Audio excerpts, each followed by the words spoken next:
Rogers TV, London.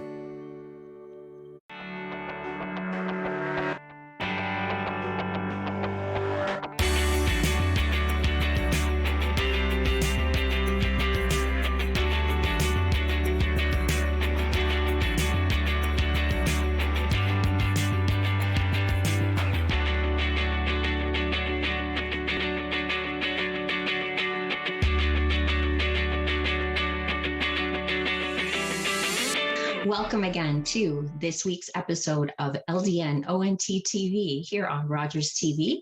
My name is Bronagh Morgan and I'm your host. I love talking to our local politicians on this show because municipal politics is not only so interesting, but it affects everybody's life here in London and Southwestern Ontario in so many ways. Today, I have the pleasure of speaking with my own Ward 7 councillor, Josh Morgan, no relation that we're aware of. Anyways, welcome to the show, Josh. Yeah, thanks for having me. I'm excited to be here.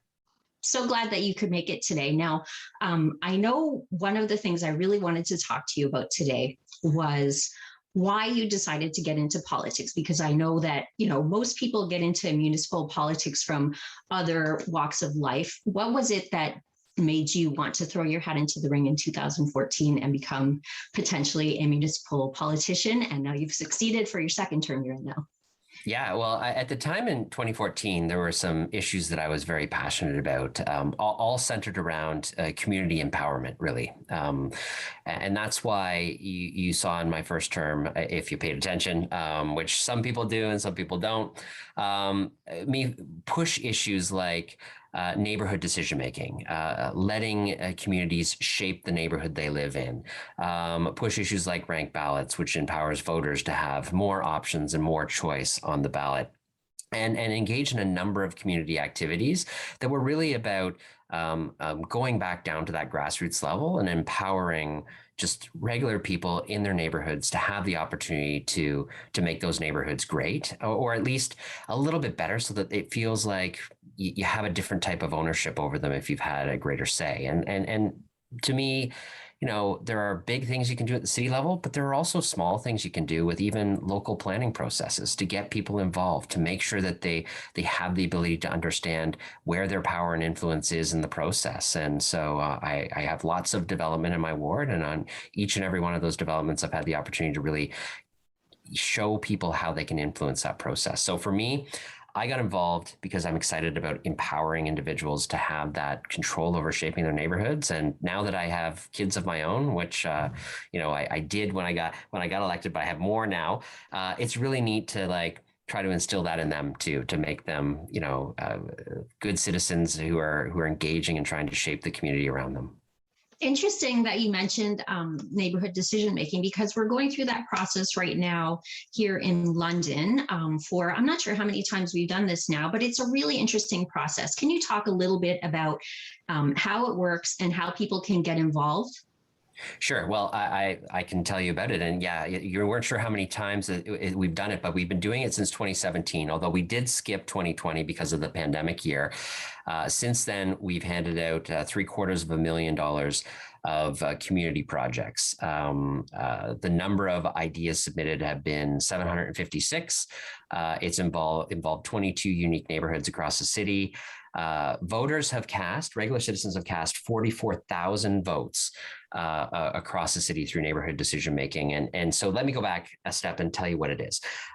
We set aside a portion of the city budget and then set up a process where anybody across the city can forward an idea and say, I want to make my community better. It could be an improvement to a local park, signage in a walking trail, bee pollinators, share a book library, stations, pretty much anything you can contemplate that would make a neighborhood better.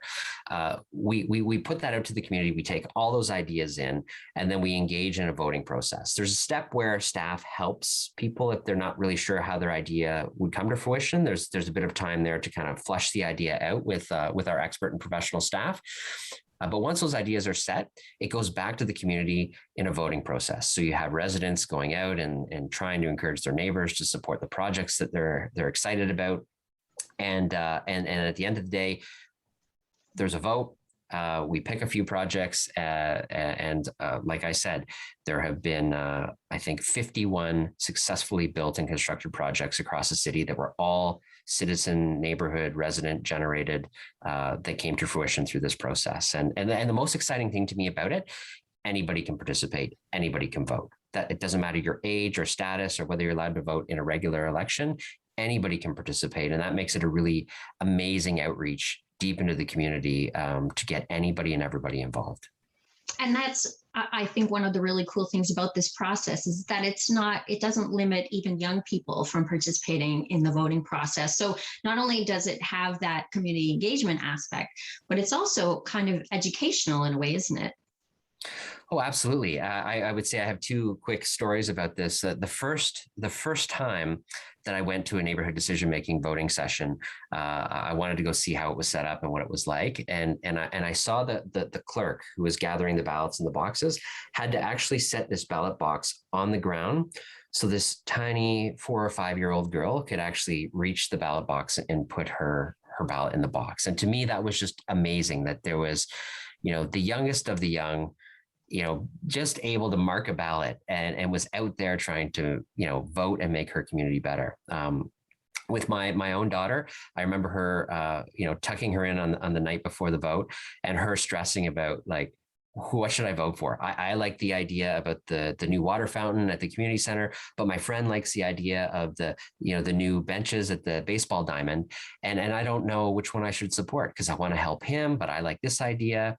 And to see her thinking about like that part of democracy, like how am I going to take this power that I have to make this decision and do the right thing with it, help a friend or get a project that I think is important. Like that is just, you can't like underestimate how important the process of neighborhood decision-making, and let alone there's winners and losers, but the process and how it engages and reaches out deep in our community, especially to young people, how critical that is for our democracy. Amazing. And can you talk to me or maybe mention a few of the projects that you're really proud of that neighborhood decision making has been able to get behind and bring to our community?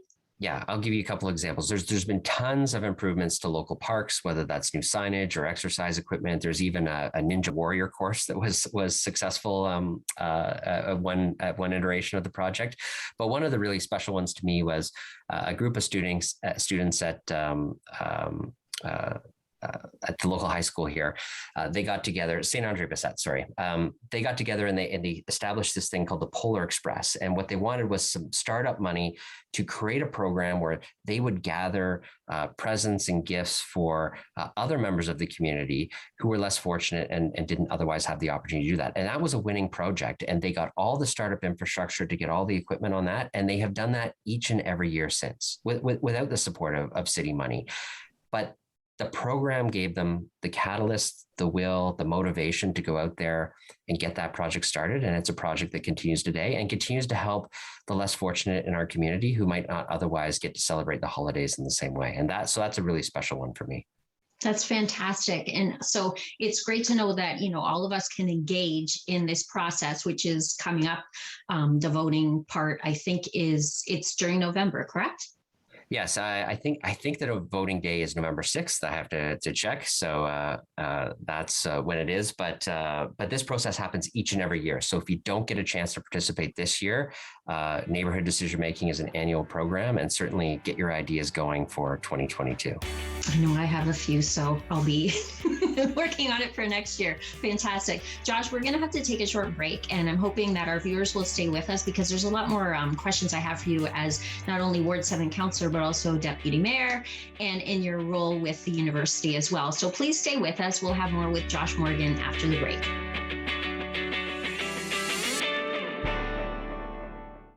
This program is brought to you by the following sponsors.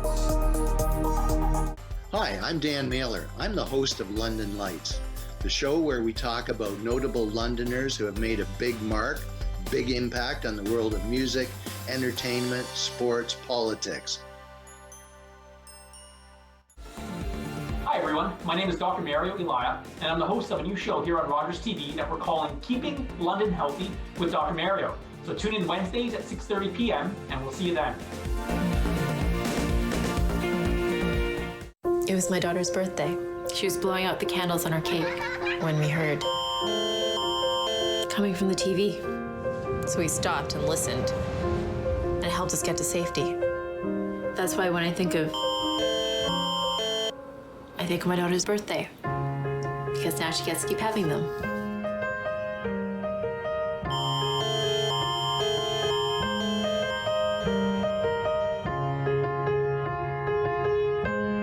November 12th, the London Knights will face off against Sault Ste. Marie at Budweiser Gardens. When they clash, things can really heat up, and Rogers TV wants to make sure it gets spread around. If you're coming to the game, please bring new socks, toques, gloves, and mittens. Rogers TV will collect them outside gate entrances on behalf of the Boys and Girls Club of London.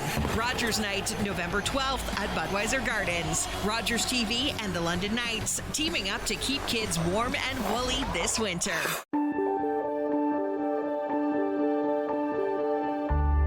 You're watching Rogers TV.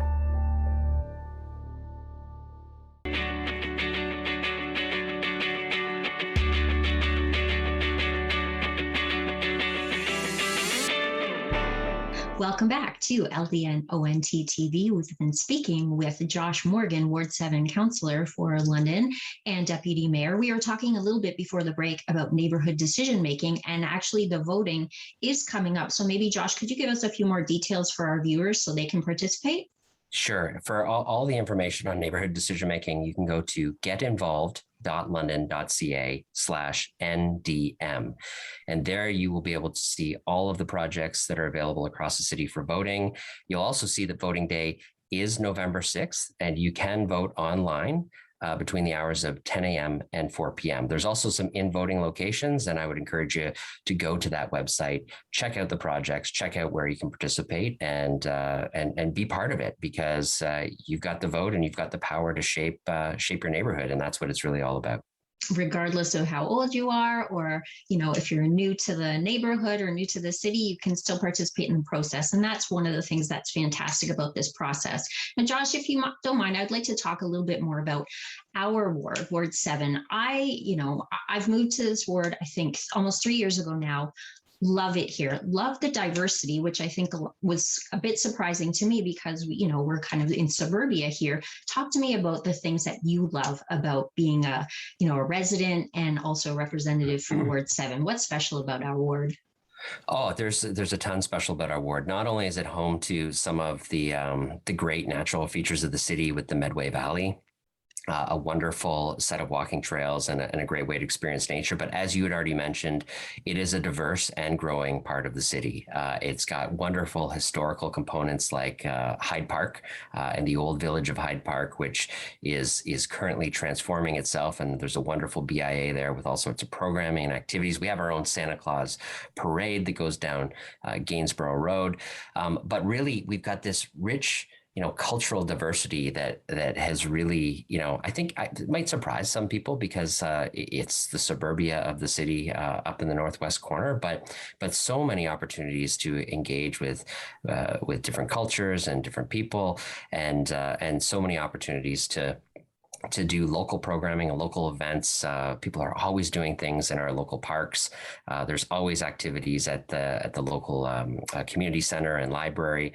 We've got a wonderful Northwest London Resource Center, which helps out many families in our area. And of course, wonderful and excellent school communities that reach out and do activities and programming in the community. Like, it's just such an active and exciting part of the city to be a part of, and a wonderful, very busy place to represent, and it is the largest ward in the city. So I have 37,000 constituents, whereas the average ward is more like 28,000. So that makes me a very busy person, but it also makes every day new and every day exciting, right? There's always a new challenge to try to tackle as the city council for this area. So I love it. I couldn't imagine representing, another part of the city, because this one has so much to offer.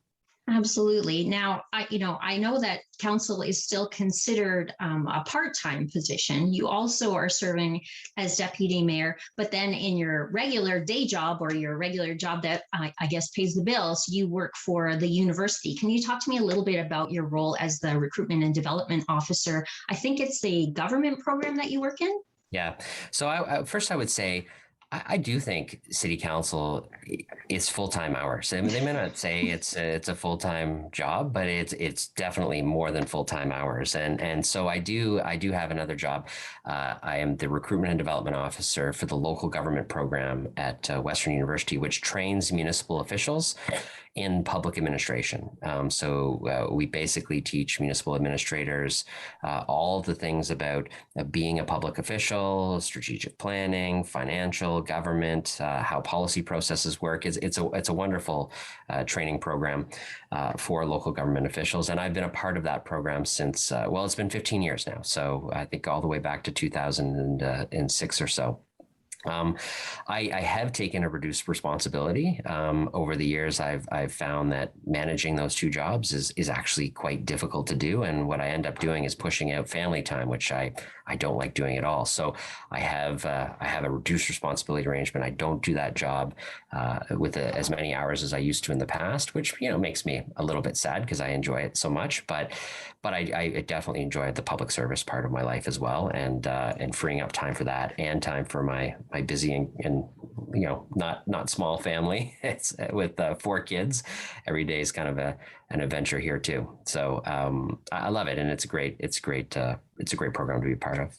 Absolutely. So, looking at all of the things that you have on your plate right now, let's put on your deputy mayor hat for a minute. So challenges facing London wide, I guess, obviously it's been a tough couple of years for our city, for, I guess, the region in terms of, economically, with the challenges with COVID, and also, with the really difficult and tough events that have gone on in our city in the last couple of years. Talk to me about how you've been able to meet some of those challenges and how our community has been coming together to kind of face those things head on.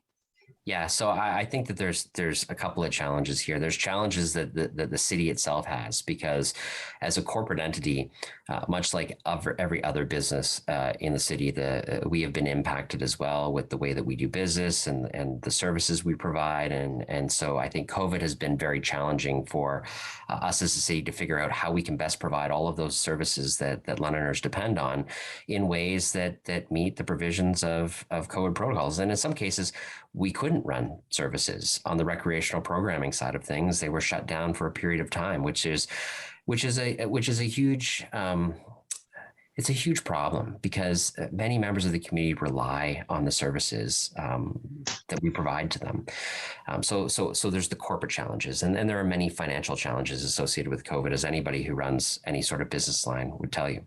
But then there's a huge social aspect and social challenges associated with COVID. We've had people whose personal businesses or small businesses have been hugely disrupted.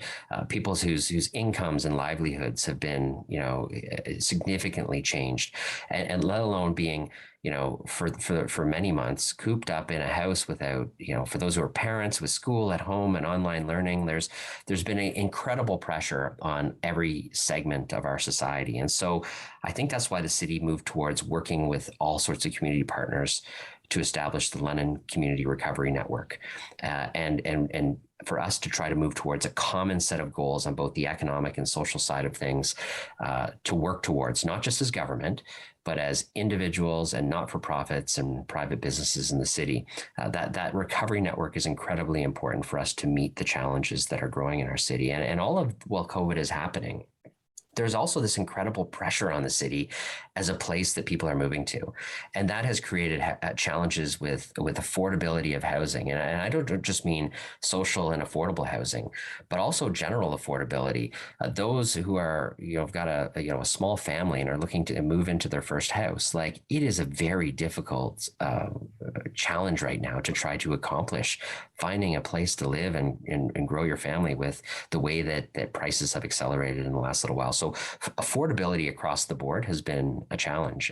Even those who own a house and their house is appreciated, you can't really go anywhere because you get it on the other end when you're buying, right? So it's been a real pressure and a real challenge. I would say people have felt this really socially and financially as well. Like I mentioned, we got to be really conscious of balancing the costs and the provision of services. That means we got to be very conscious of the tax rate moving forward, but also those services that we provide and the way they evolve. the needs for our services have changed over time, and we have to be ahead of that as well. So very complex issue, very challenging for everyone, and government is certainly changed through this pandemic as well. Absolutely. So it's nice to know that you're working with so many, I think, diverse groups that you're trying to pull in to come up with solutions to these complex problems. And I appreciate that you know, as a family guy, as somebody who works in education, is really interested in the perspectives of young people as well. Now, the way we structure this show normally, Josh, is that we speak to a young person for a few minutes at the end of this episode. We're going to be talking to a Ward 7 resident as well about, you know, their take on, you know, how things are going in the city and politics generally. What kind of message do you have for our younger viewers about, you know, these really tough things that we're going to be facing over the next couple of years, how they can help, and maybe something positive for them to take with them? Yeah, so this will go back to what we talked about at the top of the show and why I got involved. Empowering members of our community, particularly young people, is something I'm passionate about. So what I would say is your voice matters, like absolutely 100%. And when you speak up, people listen. You may not be of voting age, but you do use our parks and our services and our programs, and your voice and your ability to shape those things matters. And so no matter your age or where you come from or your background, you need to make your voice heard, because it can have an impact. And 100% people are listening. People are listening to the youth of today like they never have before. And so their ability to shape the place we live in and the world that comes next is incredible. And so don't waste that opportunity. Make your voice heard, be your own person, and be loud, and let other people know where you think we should be headed. Appreciate that, Josh. And I assume those are pieces of advice you give to your kids at home as well. Gets a little loud there, maybe. Yeah. That's what I was wondering about. Well, I really I appreciate you being here today with all of the many, many things that you have on your plate. Josh Morgan, Ward 7 Councillor, Deputy Mayor of London, thanks for being here. We're going to have to take another break. Stay with us, and thanks, Josh.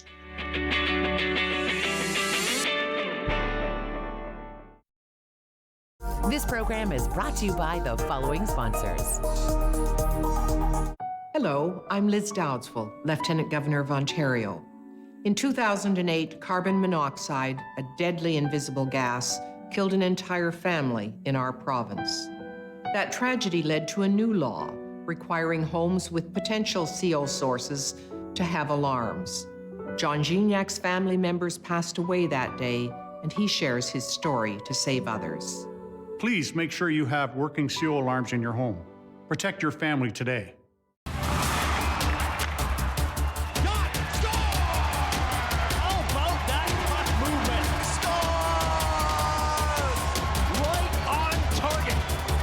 Night's action on Rogers TV.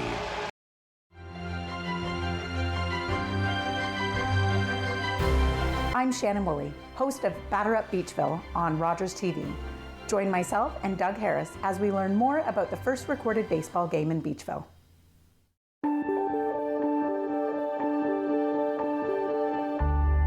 You're watching Rogers TV, London.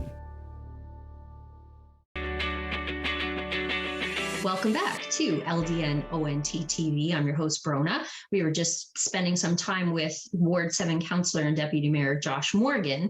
Now we're joined by Rex. Rex is a 13-year-old cosplayer who also lives in London, Ward 7. Welcome to the show, Rex. Thanks for having me. Well, thanks for coming. So, Rex, for those people who don't know what cosplay is all about, can you tell our, and I'm sure a lot of us do, but for those viewers who don't know what a cosplayer is, what does a cosplayer do? Well, yeah, there is quite a lot in London, but cosplayers kind of just dress up as random characters from video games, storybooks, mostly anime. But anything really. Okay, and so when you're doing cosplay, who are some of your favorite characters or favorite genres to dress up as? Mainly horror video games. One is Nagi Tokomaeda from LdnOnt 2. Okay. Goodbye Despair. And I also like cosplaying as Denki Kaminari from My Hero Academia. Awesome. So what kind of pieces do you have to put together? I would assume there's probably some shopping, there's probably some sewing, there might be some makeup. How do you put it all together? Well, I mainly buy wigs a lot, but you don't have to. You can just do whatever you want. I'm starting to learn how to sew, and I'm starting to get more costumes. And I mainly make my own props. Like for Nagito, I made a sphere. Interesting. And where do you get the materials from? Is it just recycled things? Yeah, cardboard and foam. So really anybody could get into cosplay if they were interested. You don't need a lot of financial investment, I guess. Yeah. Excellent. So for those people who are who have followed the first part of our show, we talked with Josh a little bit about different things that are coming up. I know that Josh has also a virtual town hall coming up with his colleague in Ward 8, the Ward 8 counselor. And so what happens at a virtual town hall is that citizens will show up and ask the counselors questions, or maybe make suggestions about some of the things that are important to them and what they'd like to see changed, or maybe what they'd like to see more of in London. If you were at that town hall, or if you had one of your counselors in front of you right now, are there things about London that you think are awesome, and things that maybe you would like to see a little bit different, whether it's London or just Ward 7? Well, I think London is a pretty good place, but it is like not the best place in Ontario for danger, or for safety wise. Okay. So I'd like to see more protection around everyone, like anybody. I'd also, this is just random, but I'd also like to see more like mental health stuff. Absolutely. And also like more options for people, like for students who want to do like more creative stuff, like the arts or something like drama. Absolutely. So I know we have a wonderful art school here in London, Beale, which is high school. So maybe that's something you're considering for next year, but you're still in elementary level as well. So now that you're back in school, are you missing the arts? Is there kind of like a hole there that you would like to see maybe filled with a little bit more arts? Well, today, actually, the grade 7 and 8s in my school, we dressed up as zombies. Okay. For the grade 4th to 6. Cool. So that was really fun. It was a drama assignment, and we're doing a play in French. So I think there's fairly enough drama, but I'd like to see more like sculptures and stuff. Interesting. So all kinds of desire for more arts education. Great points, Rex. If you had anything that you would like to share with our viewers about, thoughts on politics or thoughts on cosplay, or maybe just a message for those people watching outside right now. Just have a good day, be nice to people, and yeah. Awesome. Well, thank you so much for being with us on LdnOnt, Rex. My name is Bronagh. Thank you to Josh Morgan as well for visiting with us today. And thank you, viewers, for tuning in. We hope you'll come back again next week for more LdnOnt TV.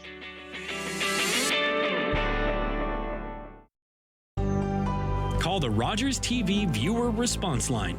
Email us or connect with us on social media.